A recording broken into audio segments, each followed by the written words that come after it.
बिस्मिल्लाहिर्रहमानिर्रहीम। अस्सलाम वालेकुम student, my name is Asadurrahman and we are studying about the chapter number 9 that is chemical equilibrium. ठीक है, तो हमने इस चैप्टर में लास्ट 3 लेक्चर में एक टॉपिक पढ़ना स्टार्ट किया था, that is law of mass action. ठीक है, तो आपने लॉ ऑफ मास एक्शन में आपने इक्विलिब्रियम कांस्टेंट एक्सप्रेशन क्या की थी, फाइंड की थी। आपने केसी एक्सप्रेशन फाइंड की थी, किसके लिए, for general reaction and specific reaction. अब आज हमारे पास जो टॉपिक है उसका नाम भी यही है कि इक्विलिब्रियम कांस्टेंट क्या है। ठीक है, और जब हम इसे पढ़ लेंगे तो फिर उसके बाद देखेंगे एंड इट्स यूनिट और उसके यूनिट क्या है और हम इसको कैसे फाइंड कर सकते हैं। तो चले हम स्टार्ट करते हैं कि इक्विलिब्रियम कांस्टेंट क्या है। आप देखते हैं कि लॉ ऑफ मास एक्शन में आपने इक्विलिब्रियम कांस्टेंट को किससे एक्सप्रेस किया था, के सी से।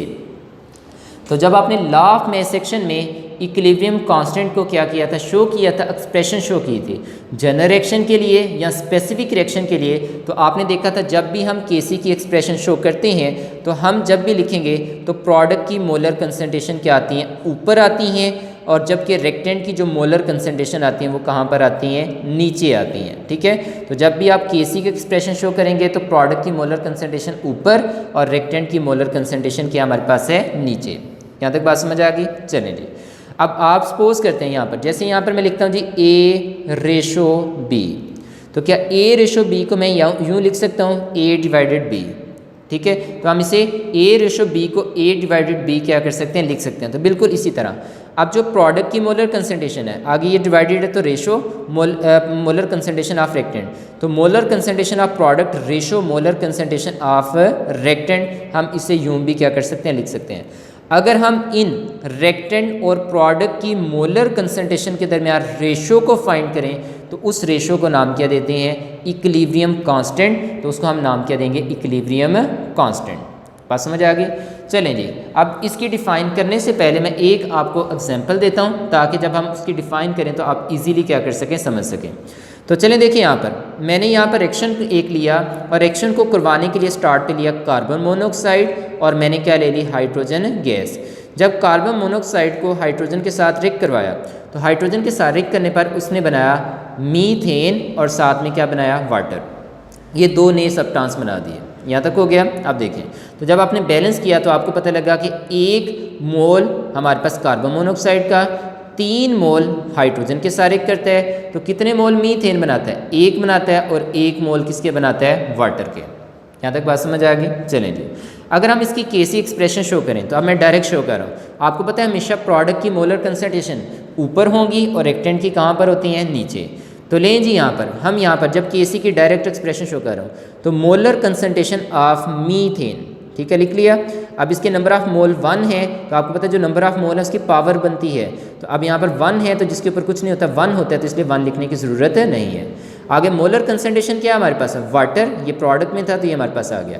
अब इसके भी नंबर ऑफ मोल 1 है तो 1 लिखने की ज़रूरत नहीं, तो हमारे पास बना कि molar concentration of methane and molar concentration of water, इन दोनों का क्या हमारे पास है, प्रोडक्ट है, डिवाइडेड बाय।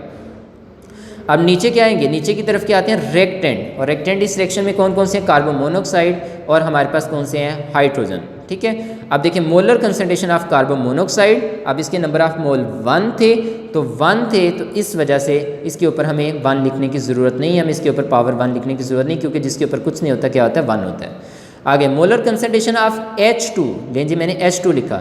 अब इसके स्टार्ट पे कितने हमारे पास हैं, आप देख सकते हैं इसके कितने मोल है, 3, तो जो नंबर ऑफ मोल होते हैं वो उसकी क्या बन जाती है, पावर बन जाती है। ठीक है, और ये जो उसके स्टार्ट पे लिखा होता है हम इसको काफिशिएंट भी कह रहे हैं और नंबर ऑफ मोल भी, तो जो भी इसके काफिशिएंट होंगे, जो नंबर ऑफ मोल होंगे वो उसकी क्या बन जाएगी, पावर बनेगी। अब आपने देखा कि यहाँ पर जब मैंने केसी एक्सप्रेशन शो किया तो प्रोडक्ट को ऊपर रखा उनकी मोलर कंसंट्रेशन को, और रेक्टेंट की मोलर कंसंट्रेशन को कहाँ पर रखा, नीचे। अब देखें हम इन दोनों के दरमियान क्या फाइंड कर रहे हैं, रेशो। तो अब हम इसको कैसे डिफाइन कर सकते हैं कि the ratio between the molar concentration of product. अब प्रोडक्ट की जो मोलर कंसंट्रेशन है इन दोनों का हासिल ज़रब ले लें, ठीक है, और इनकी जो काफिशिएंट होता है, जो इसके नंबर ऑफ मोल होते हैं उसकी क्या बन जाती है, पावर बन जाती है, टू द। अब किसके हासिल ज़रब के, रेक्टेंट की मोलर कंसंट्रेशन के प्रोडक्ट के हासिल ज़रब के, और उनके जितने नंबर ऑफ मोल होते हैं उसकी पावर बन जाती है। तो जब ये वाली एक्सप्रेशन शो करते हैं तो इस रेशो को नाम क्या देते हैं, इक्विलिब्रियम कांस्टेंट। क्या थोड़ी सी डेफिनेशन की समझ आई? चलें जी, अब हम डेफिनेशन को देखते हैं और साथ में इस रिएक्शन को साथ में क्या करेंगे, मैच करेंगे ताकि आपको डेफिनेशन साथ साथ क्लियर हो। चलें स्टार्ट करते हैं। अब देखिए equilibrium constant, what is equilibrium constant? Equilibrium constant क्या है? ये बोर्ड में शॉर्ट क्वेश्चन के तौर पर आ चुका है, ठीक है। और दूसरी बात, बाज़ औक़ात वो लॉन्ग में क्या करता है कि जब इसकी इंपॉर्टेंस में से एक पार्ट पूछता है तो उसके स्टार्ट पे ये डेफिनेशन भी क्या कर लेते हैं, पूछ लेते हैं। इसका मतलब डेफिनेशन जो है वो शॉर्ट में भी पूछी जाती है और लॉन्ग में भी, इसलिए अच्छे तरीके से देख लें। अब इक्विलिब्रियम कांस्टेंट को हम कैसे डिफाइन करेंगे? देखिए ऊपर क्या लेते हैं, प्रोडक्ट, तो हम पहले प्रोडक्ट से स्टार्ट करेंगे, ठीक है। हम इनको रेशो फॉर्म में, तो इक्विलिब्रियम कांस्टेंट क्या है? Is the ratio. ये क्या होती है? रेशो होती है किस किस की? कंसंट्रेशन के दरमियान, molar concentration of product and molar concentration of reactant. तो अब पहले ऊपर क्या आता है, प्रोडक्ट आता है, तो हम प्रोडक्ट से स्टार्ट करते हैं। तो equilibrium constant is are ratio of the product. इस प्रोडक्ट का मतलब है हासिले ज़रब of the concentration of product. आपके जो प्रोडक्ट रिएक्शन में जो नई चीज़ बनती है जिसे प्रोडक्ट कहते हैं, उन प्रोडक्ट की जो भी कंसंट्रेशन होती है, उन कंसंट्रेशन का जब क्या निकालते हैं, हासिले ज़रब। अब आप देख सकते हैं इस रिएक्शन में प्रोडक्ट कौन से थे, मीथेन और वाटर। आपने दोनों की मोलर कंसंट्रेशन ली और इन प्रोडक्ट की मोलर कंसंट्रेशन का क्या कर लिया, हासिले ज़रब कर लिया। ये दोनों आपस में क्या कर रहे हैं, मल्टीप्लाई कर रहे हैं। तो हो पहली बात होगी कि the ratio of the product of molar concentration of product, कि प्रोडक्ट की जो मोलर कंसंट्रेशन का जो हासिले ज़रब होता है। आगे of the coefficient raise to the power of coefficient, जो भी इनके स्टार्ट पे लिखा होता है, जो इसके नंबर ऑफ मोल होते हैं, जो इसके क्या होते हैं हमारे पास है, कोफिशिएंट होते हैं, वो इसके क्या बन जाएगी, हमारे पास है पावर बन जाएगी। तो raise to the power of coefficient, ठीक है। यहाँ तक हो गया। नेक्स्ट चलते हैं। अब आपका ये पहला पोर्शन हो गया प्रोडक्ट के लिहाज से यहाँ तक। नेक्स्ट चलते हैं। अब रेशो किसके दरमियान है, साथ में किसके, रेक्टेंट के। अब नीचे की तरफ आते हैं रेक्टेंट पे। टू द प्रोडक्ट, इस प्रोडक्ट का मतलब क्या है, हासिले ज़रब to the concentration of reactant. अब देखिए यहाँ पर हमारे पास इस रिएक्शन में रेक्टेंट कौन से हैं, कार्बन मोनोऑक्साइड, और साथ में कौन सी हमारे पास है, हाइड्रोजन गैस। अब इन दोनों की, ये रेक्टेंट में दोनों की जो मोलर कंसंट्रेशन है, इन दोनों का क्या लेंगे, हासिले ज़रब। अब raise to the power of coefficient, अब इनके स्टार्ट पे जो भी कोफिशिएंट होंगे वो इनकी क्या बन जाएगी, पावर बन जाएगी। यहाँ तक बात समझ आ गई। तो जब हम इन दोनों के दरमियान रेशो को फाइंड करते हैं, अब ये कोफिशिएंट कहाँ से आएंगे, as expressed in the balance chemical equation. जब हम रिएक्शन को क्या करते हैं, बैलेंस करते हैं, तब हमारे पास क्या आते हैं, कोफिशिएंट। जो भी कोफिशिएंट होंगे वो उनकी क्या बन जाएगी, पावर बन जाएगी। तो फिर उसको नाम क्या देते हैं, इक्विलिब्रियम कांस्टेंट। तो आपके प्रोडक्ट की कंसंट्रेशन का जो हासिले ज़रब होता है और उनकी कोफिशिएंट जो होती है उनकी क्या बन जाती है, पावर। और किसके दरमियान रेशो, आपके जो रेक्टेंट की मोलर कंसंट्रेशन है, ठीक है, आपकी जो रेक्टेंट की मोलर कंसंट्रेशन है उनका हासिले ज़रब और उनके जो हमारे पास कोफिशिएंट होते हैं वो उसकी क्या बन जाती है, पावर बन जाती है। तो जब इन दोनों के दरमियान रेशो को फाइंड करते हैं तो इस रेशो को नाम क्या देते हैं, इक्विलिब्रियम कांस्टेंट। तो बात समझ आ गई। ये आपके पास क्या होगी, डिफाइन। तो आपने देखा कि what is equilibrium constant, equilibrium constant क्या है, उसकी डेफिनेशन क्या है, तो आपने वो देख ली। नेक्स्ट चलते हैं। अब इस इक्विलिब्रियम कांस्टेंट के साथ आपने एक्सप्रेशन भी शो करनी है, ठीक है, केसी एक्सप्रेशन। अब अगर सिंपल वर्ड में कहें तो केसी की एक्सप्रेशन जब शो करते हैं तो प्रोडक्ट की मोलर कंसंट्रेशन कहाँ पर होती है, ऊपर, और रेक्टेंट की कहाँ पर होती है, नीचे। तो आप डेफिनेशन का जो पहला हिस्सा आप ऊपर की तरफ लिख लें और डेफिनेशन का जो दूसरा हिस्सा वो नीचे की तरफ। चलें यहाँ से देखते हैं। यहाँ से आपने स्टार्ट किया था product of concentration of product raise to the power of coefficient. अब देखिए मैंने यही बात लिखी कि product of concentration of product raise to the power of coefficient, कि जो आपके प्रोडक्ट की कंसंट्रेशन होती है उनका जो हासिले ज़रब होता है, ठीक है। अब उनका हासिले ज़रब लेने के बाद उनके जो भी कोफिशिएंट होंगे वो उनकी क्या बन जाएगी, पावर। आगे डिवाइडेड बाय, अब यहाँ पर रेशो है तो रेशो का हम डिवाइडेड बाय। नेक्स्ट चलते हैं। To the product of molar concentration of reactant raise to the power of coefficient. अब ये दूसरा पोर्शन जो यहाँ से है, प्रोडक्ट से लेकर यहाँ तक कोफिशिएंट, ये हमने नीचे लिखा। तो रेक्टेंट की जो मोलर कंसंट्रेशन है उसका जो हासिले ज़रब आता है वो हमारे पास नीचे आ गया, और raise to the power of coefficient, और उनकी जो भी कोफिशिएंट होगी वो इन रेक्टेंट की कंसंट्रेशन के ऊपर क्या बन जाएगी, पावर बन जाएगी। तो अब ये हमारे पास क्या होगी, केसी की एक्सप्रेशन, यानी प्रोडक्ट वाला पोर्शन ऊपर और रेक्टेंट वाला पोर्शन क्या हो गया हमारे पास है नीचे। तो आपने डेफिनेशन के साथ ये केसी एक्सप्रेशन शो करनी है, और ये जो केसी एक्सप्रेशन है ये सारी की सारी आपकी डेफिनेशन से ही आपको मिल जाएगी। यहाँ तक बात समझ आ गई। चलें नेक्स्ट चलते हैं। अब आप ये देखें यहाँ पर, अब आप देखें जब भी हम केसी एक्सप्रेशन शो करेंगे तो आप देखते हैं कि आप मैथ में देखते हैं, यहाँ तो आप क्या करते हैं, एक आप ऊपर वाली वैल्यू को क्या कहते हैं, न्यूमिनेटर, और नीचे वाली को नाम क्या देते हैं, डिनोमिनेटर। अब देखें जब भी ऊपर वाली वैल्यू को लें इसको क्या कह रहे हैं न्यूमिनेटर। तो जब हम केसी की एक्सप्रेशन शो करते हैं तो केसी की एक्सप्रेशन में हमेशा प्रोडक्ट को ऊपर शो करते हैं, इसका मतलब उसको किसके तौर पर लेते हैं, न्यूमिनेटर के तौर पर, ठीक है। और जबकि रेक्टेंट को कहाँ पर लेते हैं, नीचे लेते हैं, तो नीचे हम वाली को क्या कहते हैं डिनोमिनेटर, तो उसको हम डिनोमिनेटर के तौर पर लेंगे। इसका मतलब हुआ कि केसी एक्सप्रेशन में हमेशा आपने प्रोडक्ट जो है वो न्यूमिनेटर में लेने हैं, न्यूमिनेटर के तौर पर लेने हैं, जबकि आपके जो रेक्टेंट हैं वो आपने किसके तौर पर लेना है, डिनोमिनेटर के तौर पर, ठीक है। एमसीक्यूज़ के लिए देख लें। चलिए नेक्स्ट चलते हैं।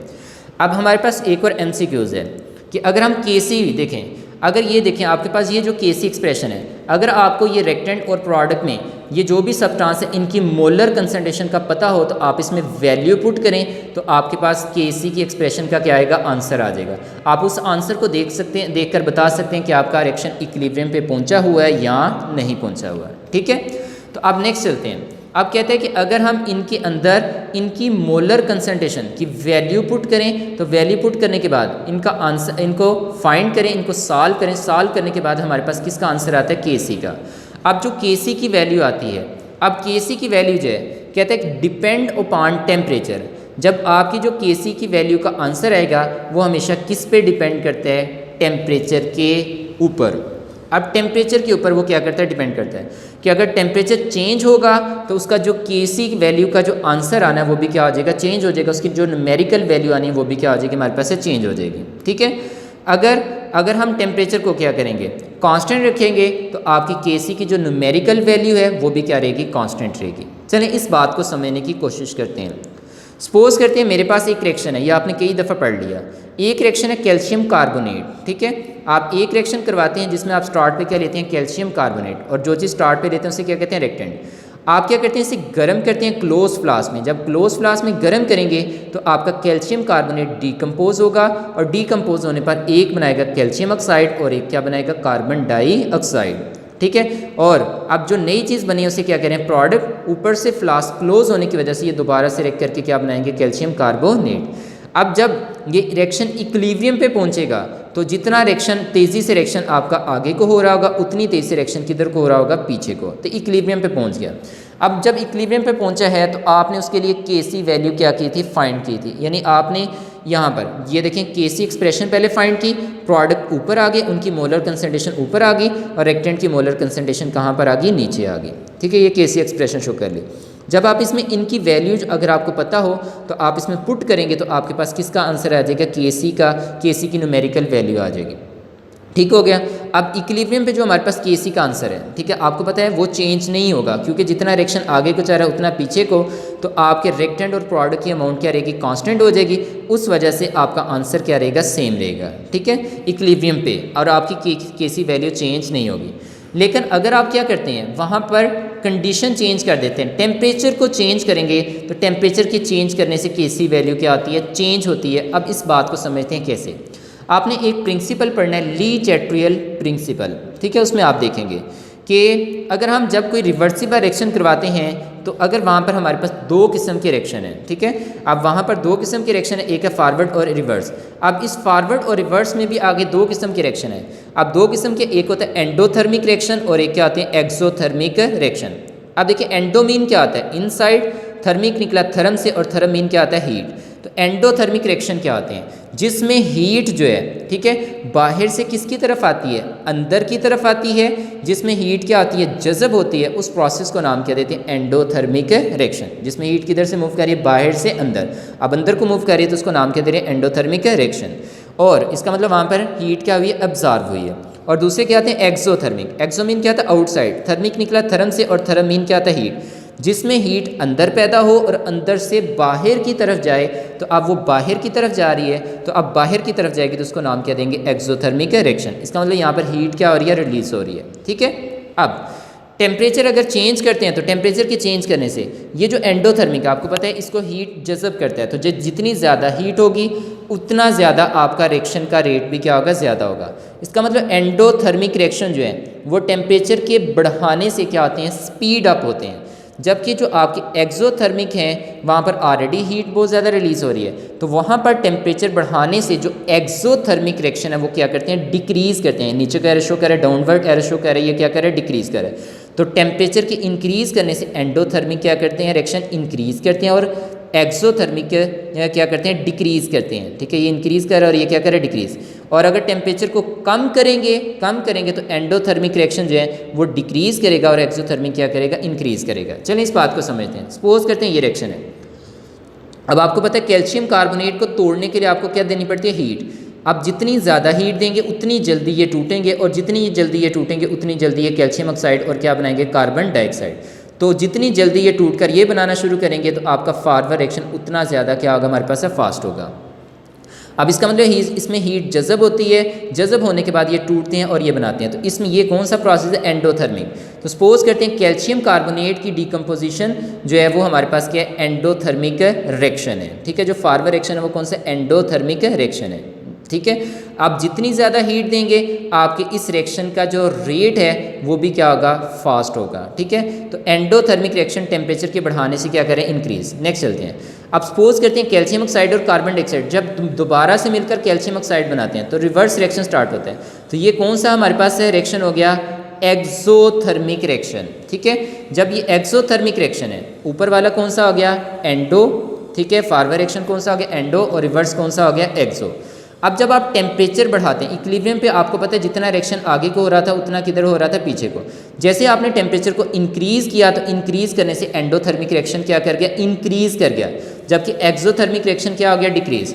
अब आपके तेज़ी से रिएक्टेंट किस में कन्वर्ट होंगे, प्रोडक्ट में, और प्रोडक्ट उतनी तेज़ी से रिएक्टेंट में कन्वर्ट नहीं होंगे तो आपका इक्विलिब्रियम डिस्टर्ब होगा। तो आपके रिएक्टेंट जब तेज़ी से इसमें कन्वर्ट होंगे, रिएक्टेंट कम होना शुरू हो जाएंगे, प्रोडक्ट क्या होना शुरू हो जाएंगे, ज़्यादा होना शुरू हो जाएंगे। और प्रोडक्ट जल्दी से रिएक्टेंट में कन्वर्ट नहीं हो रहे तो प्रोडक्ट की अमाउंट बढ़ती जाएगी। अब प्रोडक्ट बहुत ज़्यादा होते जाएंगे, रिएक्टेंट बहुत कम होंगे, तो जब आप इसमें वैल्यू दोबारा से पुट करेंगे तो आपकी केसी की वैल्यू का जो आंसर होगा वो भी क्या हो जाएगा, चेंज हो जाएगा। इसका मतलब टेम्परेचर के बढ़ाने से एंडोथर्मिक रिएक्शन स्पीड अप हुआ और एक्सोथर्मिक क्या हो गया, स्लो डाउन हुआ। तो उसकी वजह से रिएक्टेंट की कंसंट्रेशन चेंज होगी, प्रोडक्ट की कंसंट्रेशन चेंज होगी। तो चेंज होने की वजह से जब आपने इस एक्सप्रेशन में वैल्यू पुट की तो आंसर भी क्या हो गया, चेंज हो गया। इसका मतलब टेम्परेचर के चेंज करने से आपकी जो केसी का वैल्यू है वो भी क्या हो जाती है, चेंज हो जाती है। एंड वाइस वर्सा, यानी इसका उलट, अगर टेम्परेचर को डिक्रीज़ करेंगे तो एंडोथर्मिक रिएक्शन डिक्रीज़ कर जाएगा। अगर एंडोथर्मिक रिएक्शन डिक्रीज़ करेगा तो फिर रिएक्टेंट जल्दी से प्रोडक्ट में कन्वर्ट नहीं होंगे, तो रिएक्टेंट ज़्यादा होंगे, प्रोडक्ट कम हो जाएंगे। और एक्सोथर्मिक टेम्परेचर कम करने पर क्या करता है, इंक्रीज़ करता है, तो ये फिर तेज़ी से इसमें कन्वर्ट होंगे, तो जिसकी वजह से प्रोडक्ट कम होना शुरू हो जाएंगे, रिएक्टेंट ज़्यादा होंगे।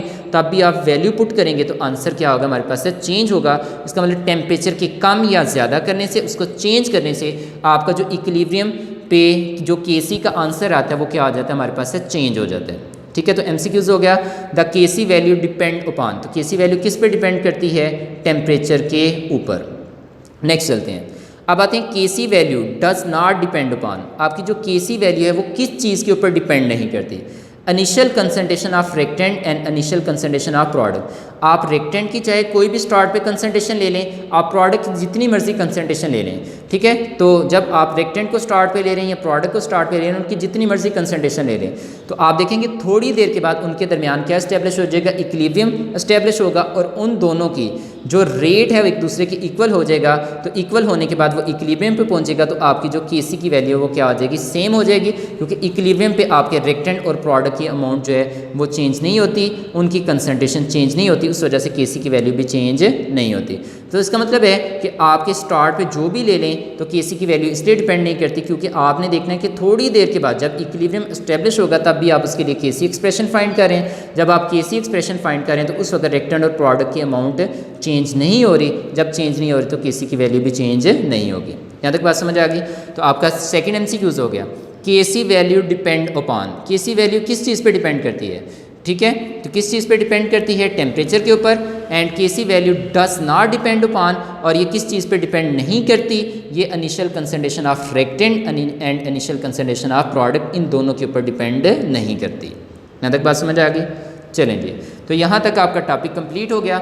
नेक्स्ट लेक्चर में हम पढ़ेंगे इसके यूनिट, ठीक है, कि इसके हम यूनिट कैसे डिराइव कर सकते हैं फॉर द केसी यानी इक्विलिब्रियम कांस्टेंट एक्सप्रेशन के लिए। यहाँ तक क्लियर। चलें जी, अब बुक से देख लें।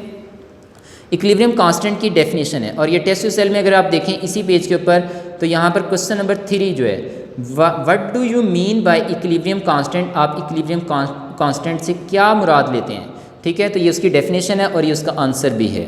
तो equilibrium constant is the ratio of the product, इस प्रोडक्ट का मतलब है हासिल ज़रब, of the concentration of product, जो प्रोडक्ट की मोलर कंसनट्रेशन होती है उनका हासिल ज़रब, raise to the power of coefficient, कहते हैं जो भी उनके काफिशेंट होता है वो उनकी क्या बन जाती है, पावर। आगे नीचे क्या लेते हैं, reactant, to the product of concentration of reactant, तो कहते हैं जो रेक्टेंट की कंसनट्रेशन उनका क्या होगा, हासिल ज़रब, इस प्रोडक्ट का मतलब क्या है, हासिल ज़रब, raise to the power of coefficient, इनके भी जो काफिशेंट होंगे वो क्या, उनकी पावर बन जाएगी। और ये काफिशेंट कहाँ से आते हैं, as expressed in the balance chemical equation is known as equilibrium constant. तो इक्विलिब्रियम कांस्टेंट की क्या होगी हमारे पास है, डिफाइन। ये नीचे एक्सप्रेशन है। अब आपने डेफिनेशन का जो पहला पोर्शन है, आपको पता है प्रोडक्ट वाला पोर्शन ऊपर होता है, रेक्टेंट वाला नीचे होता है, तो आप इसे लिख लें तो ये आपके पास होगी केसी एक्सप्रेशन। तो आपने डेफिनेशन के साथ ये केसी एक्सप्रेशन भी क्या करनी है, शो करनी है। चलिए नेक्स्ट पेज पे देखें। अब ये पैराग्राफ सारा याद नहीं करना। अब देखिए यहाँ पर इट इज़ कन्वेंशनल, कहते हैं ये रस्मी है, to write the product as numerator, हमेशा प्रोडक्ट को किसके तौर पर लेंगे, न्यूमिनेटर के तौर पर, और जबकि रेक्टेंट को किसके तौर पर लेंगे, डिनोमिनेटर। तो प्रोडक्ट को हमेशा ऊपर लेते हैं, जब प्रोडक्ट को हमेशा ऊपर लेंगे तो वो न्यूमिनेटर के तौर पर लेंगे, और जबकि आपके रेक्टेंट हमेशा नीचे लेंगे तो वो हमेशा किसके तौर पर लेंगे, डिनोमिनेटर। तो आपने ये याद करना है कि प्रोडक्ट को किसके तौर पर ले रहे हैं, न्यूमिनेटर के तौर पर, और रेक्टेंट को किसके तौर पर, डिनोमिनेटर के तौर पर। ठीक है, नेक्स्ट चलते हैं। Bye knowing the balance chemical equation, कहते हैं बैलेंस केमिकल इक्वेशन देखने के बाद, इसका मतलब जब भी आपने केसी एक्सप्रेशन लिखने तो पहले आपको रिएक्शन को क्या करना पड़ेगा, बैलेंस करना पड़ेगा। फॉर द रिवर्सिबल रिएक्शन के लिए we can write the equilibrium expression, हम उसके लिए क्या राइट कर सकते हैं, इक्विलिब्रियम एक्सप्रेशन क्या कर सकते हैं, राइट कर सकते हैं। तो ये लाइन सिर्फ जनरल है, इसे एक दफ़ा पढ़ लें, ठीक है, ये समझने के लिए याद करने की ज़रूरत नहीं। Thus we can calculate the numerical value of KC, तो कहता है कि हम केसी की न्यूमेरिकल वैल्यू को क्या कर सकते हैं, कैलकुलेट कर सकते हैं, by putting actual equilibrium concentration of reactant in the equilibrium expression. तो कहते हैं जो भी उसकी हमने एक्सप्रेशन शो किया, जैसे इस रिएक्शन की मैंने शो किया, तो जो भी इनकी वैल्यू है, जो भी इनकी मोलर कंसंट्रेशन है, उसकी वैल्यू पुट करके हम केसी की न्यूमेरिकल वैल्यू को क्या कर सकते हैं, फाइंड कर सकते हैं। तो ये लाइन भी याद करने की ज़रूरत नहीं है। अब यहाँ से आपका MCQs है, टिक लगा लें। The value of KC depend only on temperature, कि आपकी जो केसी की वैल्यू वो किस पे डिपेंड करती है, टेम्परेचर पे। अभी आपने देखा टेम्परेचर के चेंज होने से केसी की वैल्यू कैसे चेंज होती है, ली चैट्रेल प्रिंसिपल की मदद से, जो आपने फर्स्ट ईयर में जाके पढ़ना है। It does not depend upon the initial concentration of reactant and product, आप स्टार्ट पे रेक्टेंट और प्रोडक्ट की जो मर्जी कंसनट्रेशन ले लें उस पर डिपेंड नहीं करता, क्योंकि आपने जब केसी की एक्सप्रेशन फाइंड करनी है तो वो इक्विलिब्रियम के लिए स्टडी कर रहे हैं। तो इसका मतलब स्टार्ट वाली कंसंट्रेशन पे डिपेंड नहीं करता, ना रेक्टेंट की ना प्रोडक्ट की, बल्कि वो टेम्परेचर के ऊपर डिपेंड करता है। तो ये आपका सेकंड MCQs है, it does not depend upon initial concentration of reactant and product. आगे अ फ्यू कहता है कि problem has been solve to make the concept clear, कि हम केसी की न्यूमेरिकल वैल्यू कैसे फाइंड कर सकते हैं। कहता है कि इसके लिए हमने नीचे कुछ प्रॉब्लम को सॉल्व की है, वो आप यहाँ पर देख सकते हैं, तो इसको करने की ज़रूरत नहीं। तो आपका यहाँ तक हो गया। अगर आपको यहाँ तक किसी चीज़ की नहीं समझ आए तो पूछ लें, नेक्स्ट लेक्चर में हम इसके क्या पढ़ेंगे, यूनिट को स्टडी करेंगे। ठीक है।